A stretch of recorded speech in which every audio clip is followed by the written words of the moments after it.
মাছের দোকানদার কেটা?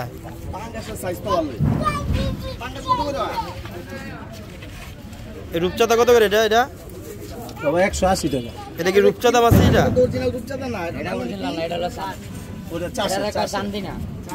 চান্দিনা রূপচাঁদা এটা। একবার খবর পেয়েছি এটা মাছ কাটা নিষিদ্ধ করে দিয়েছিল, তারপর আরো কত কি বেচালাইছিস মাছ মো জায়গা খারাপ আছে বেচালাইনি এই যে আমগো জায়গা বেচতে গেলে আমগো জায়গা মারতে বাবুজি। এই যে এটা রূপচাঁদা বলে বিক্রি করে, কিন্তু এটা আসলে রূপচাঁদা না, এটা কিন্তু একবার নিষিদ্ধ ছিল আরতে পর্যন্ত। এটা এখনো নিষিদ্ধ আছে, তারপরও এখন অনেকে বিক্রি করে, যেহেতু আরতে পায় আরত থেকে আইনে এই যে ওনারা বিক্রি হয়ে যায়, পর্যাপ্ত পরিমাণে এখানে মাছ আছে, কিন্তু নিষিদ্ধ হইলে এগুলো বিক্রি করা ঠিক না। না মানুষ তো খায়, অনেকে রূপচাঁদা বলে মনে করেন যে কিনা নেই, কিন্তু এই মাছগুলো তো আসলে নিষিদ্ধ। এইগুলো নিষিদ্ধ, এগুলো ঠিক আছে, পাঙ্গাস এটা কাতলা এগুলো খাইতে পারে। নিষিদ্ধ মাছ এই মাছগুলা, এই মাছগুলো নিষিদ্ধ। নিষিদ্ধকে এই মাছগুলো আপনার রূপচাঁদা বলে বিক্রি করে, কিন্তু এটা আসলে রূপচাঁদা না। এই মাছগুলোতে এই যে এটা দাঁতগুলো একটু দেখেন, এই দাঁত দেখছেন? দাঁত হলো আপনার যে মানুষের ইয়ার দাঁতের মতো। অন্য মাছগুলো দেখেন, অন্য মাছগুলো কিন্তু এরকম নাই।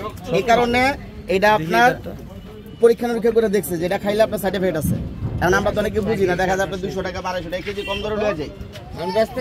তুমি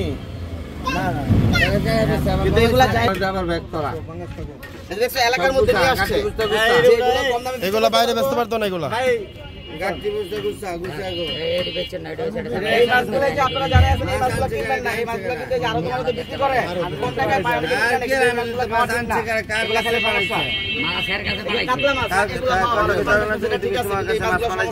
নুরুদ্দিনে পারে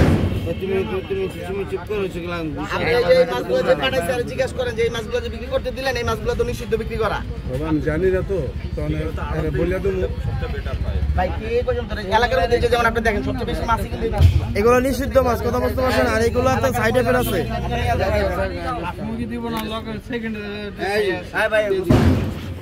এই পাঙ্গাস মাছ বিক্রি করেন, এইগুলো বিক্রি করবেন না। কমে ধরাই দিবেন, দিয়ে পরে কিন্তু ক্ষতি হইব।